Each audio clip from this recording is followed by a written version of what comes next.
নৃত্য করেছিস, আমার মালা পরাবি কেমন?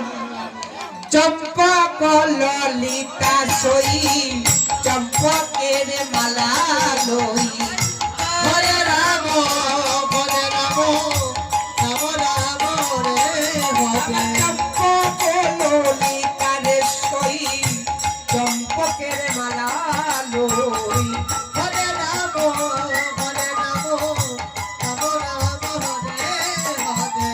কালে পড়াইল রাধার বলে আজি বলে বোঝবার কৃষ্ণ রাধা ঘরে কালে পড়াইল রাধার বলে আজি বলে রাম রাম হরে মারে। আর সবাই মিলে সুন্দর করে আজ সাজিয়ে দিল আমার রাধারানী। তাই রাধারানী সুন্দর করে সেজেছে, আর এদিকে গোবিন্দ আমার রাধারানীর এই রূপ দর্শন করছেন কেমন করে।